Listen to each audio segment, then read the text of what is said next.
G'day guys, it's Mark here from North Oz, and in today's video we're going to be doing a final comparison of the Flatback Prado to the Wheelback Prado. Which one should you buy? Should you upgrade from one to the other?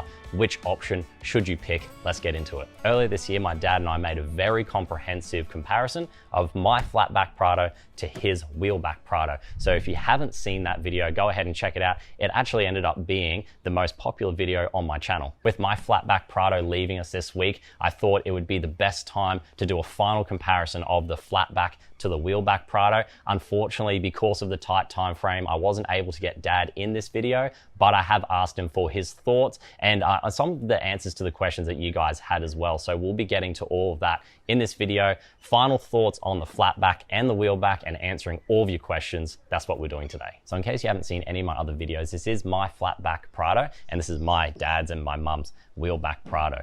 They are both a GXL trim. This is a 2021 and that is a 2022. So in terms of trim options, stuff like that, they're exactly the same. My Flatback build was always going to be a solo sort of a setup. So I'd always be carrying things like my swag and food and water and stuff just for me and maybe my dog that I brought along on some of my adventures. Whereas my parents bought this Prado for towing, and that's going to be very important very shortly once we get into some of the pros and cons of owning both of these vehicles. So in terms of day-to-day living, I do like my Flatback Prado. Having that top section being able to fold up, and especially in tight sections like at the supermarket, people park behind you, or maybe you park very close to a pole or near a tree and you can't get that big tailgate all the way open, having that top section just fold up is really handy. So on the topic of dimensions, the Prado 150 with the wheelback, which juts out a little bit more, in the wheelback configuration is actually a longer vehicle than the 200 series Landcruiser. Toyota have been very clever with the way they've designed the tailgate, so you don't really notice the weight on the back with the wheel on it when you open up the rear tailgate. However, when you are looking through your rear view mirror, you will notice that there is this section here kind of cut out of your visibility. So if you do rely on your rear view mirror, then that might be a bit of a problem. But if you're reversing, you have your reversing camera anyway. For general off-roading, I do like the Flatback Prado because it doesn't stick out as much. It's easy to park in tight situations. And if you are doing just a little bit of towing and trailers and stuff like that, you may find that that back tailgate will foul on the tow ball. We found that when we hooked up this Prado to my parents' caravan. So having that little top tailgate still giving you access to the rear compartment is very handy. Both of these Prados come with an 87-litre fuel tank. However, the Flatback Prado has removed the sub-tank that comes on this vehicle here so that it can store the wheel underneath. The Wheelback Prado, however, has a 63-litre sub-tank, which means that you get 150 litres of fuel capacity. For me, the 87-litre fuel tank in the Flatback Prado is plenty for me. Getting around 9 litres per 100 kilometres-ish, give or take. I'm getting anywhere between 800 kilometers to 1,000 kilometers on a tank of fuel. And that's mostly because I'm not towing. But if you are towing, then it's really a no-brainer. You have to go with the Wheelback Prado to get that 150 liters of fuel tank capacity. Now, for 99% of you, that's probably going to be plenty of information that you need to make up your mind. If you're doing towing, you have to go with the Wheelback. If you're not towing, or you're doing very light towing, maybe a very light trailer, then this would be the one for you. You're probably looking at the duration of the video and thinking, wait a second, we're only about halfway through the video. What is he going to talk about next? Well, guys, we had over 200 comments on our Wheelback versus the Flatback Prado video. And there was a lot of questions that I needed to answer, and I answered them in the comments, but I think that for the general viewer just watching, I think it's going to be an awesome place now to talk about some of those questions. Before we get into answering all of your questions about the Flatback and the Wheelback Prado, can I get you guys to do me a huge favor and subscribe and like this video, because we've got about 85% of you that are watching this video right now aren't subscribed, so that would help me out a great deal. So let's get stuck into these questions. So one of the biggest questions that I get asked, guys, is can you get a sub-tank for the Flatback Prado? Now, I've asked around. I've asked one of the biggest fabrication companies in Australia that produces sub-tanks for bigger sub-tanks for a Wheelback Prado, and they said that no, they can't do it. Now, I'm not saying that there aren't any at all, but from what I can tell in the research that I've done, I haven't been able to find one for this Prado. My plan to try to give me even more fuel tank capacity than the Wheelback was to take the wheel from the bottom of this vehicle, put a sub tank where that was, increase the fuel capacity size of even the main tank as well, if possible, and then put a rear bar on here. So I'd have my wheel on the back here, and I'd also have 2 jerry cans. So that was kind of my plan, to try to give myself some more fuel tank capacity. But unfortunately, from the research that I did, I couldn't find a sub tank to go into the Flatback Prado. So I had another question, and it was, the wheel underneath the Flatback bogs you because it's kind of, well, obviously it's got its wheel shape, so it drags along the sand and you can't get out. So when I got bogged on the sand, maybe they're talking about mud, this particular commenter, maybe they're talking about mud. In terms of sand, I've bogged this in sand, not all the way to the door sills, but I bogged it enough for, you know, max trax recovery. And I didn't notice the wheel even coming close to dragging along the sand. So I'm not sure if that's talking about maybe mud and getting caught in like a really big bog. But for me, just going in sand, I haven't taken this on a really heavy muddy track before, but just on sand, I didn't have any issues with this. But keep in mind, for those of you out there, that maybe this is something that someone has experienced. Talking about aftermarket accessories, I will say that the Flatback is a little bit more limited than the Wheelback Prado. However, if you want more Australian sort of products, yes, go with the Wheelback Prado, because there are a whole pile of different products you can get. Things like water tanks and things like that can fit the Wheelback Prado. Doesn't really exist for the Flatback Prado. But this is sold, this shape vehicle, not with this engine. This is a 2.8 direct injection diesel. Over in America, they have a Lexus GX460 that comes with a V8. However, the rest of the body is exactly the same. So they have things like back ladders you can get, all sorts of different setups you can get over in the American market. So if you wanted to do that, and the European market as well. So if you wanted to go and have a look at some of the Flatback options, you'll have to have a look at some of our American friends, and they do have quite a fair few different accessories for their Lexus. Now, a debate that was absolutely raging in the comment section was, what looks better? Is it the Flatback that looks better, or is it the Wheelback that looks better? And I gave my opinion. I like the Flatback. I think it looks pretty cool. It looks a little bit different as well. But for the Wheelback, some people said that looks a little bit tougher as well. So, you know, make up your own mind what you think. But for me, I prefer the Flatback. Photographs a little bit better, but maybe you're someone who likes the Wheelback. And with the cover off and a big all-terrain tire on there, it does look pretty cool. I have had quite a few people comment about the sagging of the rear tailgate, especially on the older vehicles. Obviously, it's happened quite a lot, where the hinges, I believe it is, will sag because of the weight of the wheel constantly being applied to the hinges. So I haven't noticed that on this Prado here. What I have found and what I have noticed is that Toyota have definitely put in a lot of effort into making that Wheelback Prado the tailgate for it very assisted. So I'm not sure if maybe they've fixed the problem. I don't know. We haven't noticed it in the 6 or 7 months that we've owned this vehicle. But yeah, in terms of if you're worried about the sagging and you don't want to, stuff around with things like shims to chuck into the hinges, then obviously the Flatback might be the way to go, because there is a lot less weight hanging over the rear end. Now, something I got into a lot of conversation about in that comment section of that last video was the better center of gravity of the Wheelback compared to the Flatback.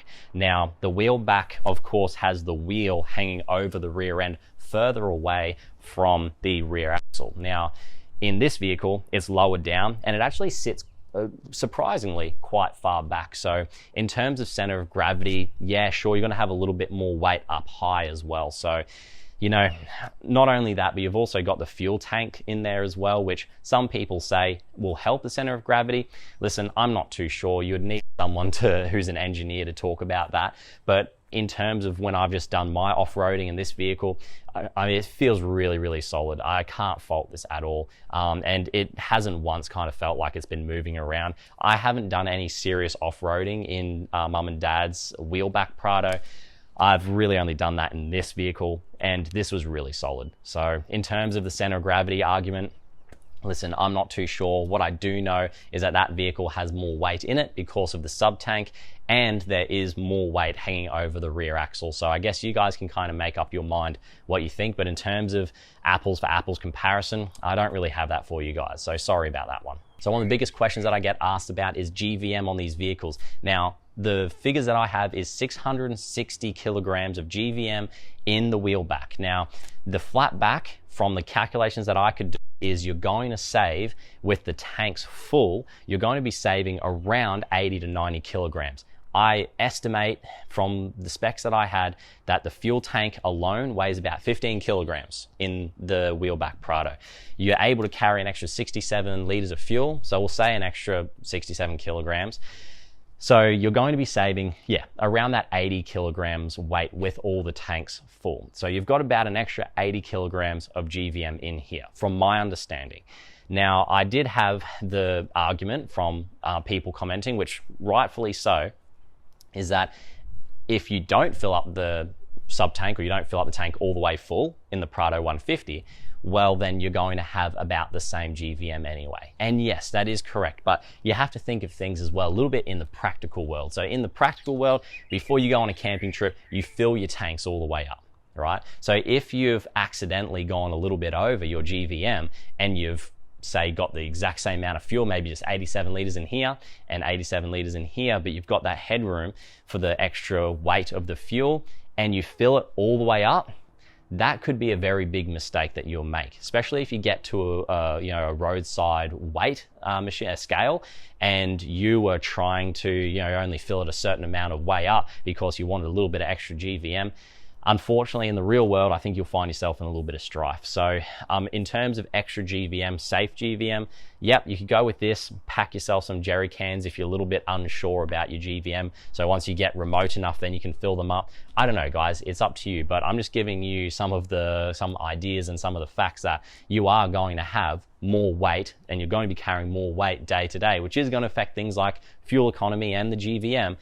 You're going to be carrying more weight in the Wheelback Prado compared to the flatback. I don't know how big of a wheel you can go before you run out of that undercarriage storage space in the Flatback Prado, but I know that if you go too big and it's really not that much big of a tire, from what I understand, on the wheelback, then you have to pretty much bin that rear tire cover, which means you're probably going to potentially remove or relocate that rear camera as well, because it kind of sits on that wheel. It might look a little bit funny. So in terms of bigger wheels, my understanding is that storage for bigger wheels is better on the flatback, but I haven't done that to mine. So that's just maybe something to think about and to do your own research on. I've had a couple of commenters say trying to get that rear tire off the back of the Wheelback Prado is quite a difficult thing to do in terms of being able to lift it off and move it. Now, listen, I don't think it's going to be much better in the flatback. Luckily, I didn't get any flat tires on any of my trips that I did,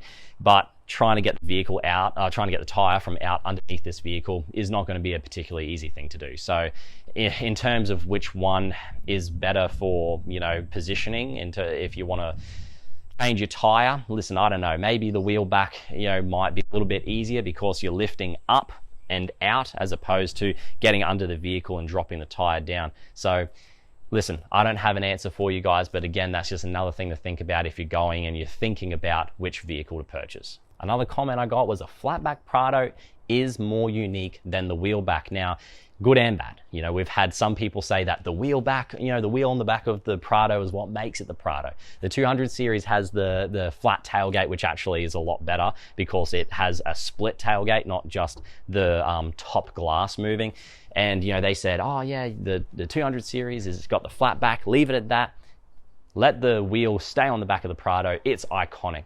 Now, yes and no, I agree, disagree. I think a little bit of a change is always nice. I think that the flatback does look quite unique. It does look a little bit more Landcruiser, in my opinion, which, the 200 and 300 series and all the other Landcruiser owners probably won't like.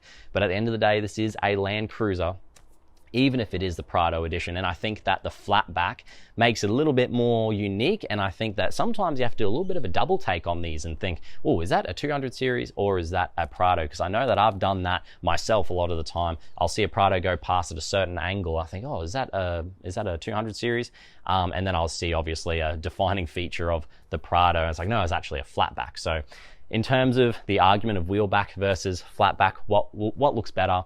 Listen, I don't know, it's your choice, but in terms of uniqueness, there are definitely fewer flatbacks getting around than wheelbacks. I prefer the rear view camera on the flatback because, like we said, we did say that in the original video, I'm sure, but I'm just reiterating it because I did have a few people actually bring this to my attention, is that the rear camera is dead center in the middle of the Flatback Prado, which makes, obviously, if you line it up with your tow bar, it's going to be in a direct line down from your tow bar, making it a lot easier to hitch up. So if you have a look at the Wheelback Prado, it is a little bit off center, which makes it a little bit more difficult to try to hitch up your caravan or your trailer. So in terms of what you should get your vehicle optioned with, the flatback or the wheelback, listen, if it was me, I would definitely go with the flatback again. It looks unique. I don't need the extra fuel capacity. I'm not towing. If you are towing, you are definitely going to be going with the Wheelback Prado. No doubt about it. No question in my mind.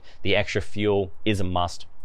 We did some rough calculations, Dad and I, and we found that you're probably out of a tank of this fuel, out of 87 liters, you're probably going to be right around 450 kilometers out of a tank of fuel. Now, if you've got challenging conditions like strong headwinds, lots of hills, that sort of thing, that 450 is going to go down a lot more than that. I was talking to Dad. He did say that he's getting around 16 liters per 100 kilometers when towing on average. So, you know, the Flatback Prado, of course, if you're getting 16 liters or more per 100 kilometers, if you're in more challenging conditions, but if you're getting about 16 liters per 100 kilometers, it's not going to last you very long with the 87 liter fuel tank, especially if you want to be going remote and going off-road and away from the service stations for a long period of time. So after watching the original video that Dad and I made and now watching this one with me, what would you guys go with? Would you go with the flatback or would you go with the wheelback? I'd be interested to know. Put them in the comments section. You know, you guys now have all the information, and if I've missed anything, please put in the comments section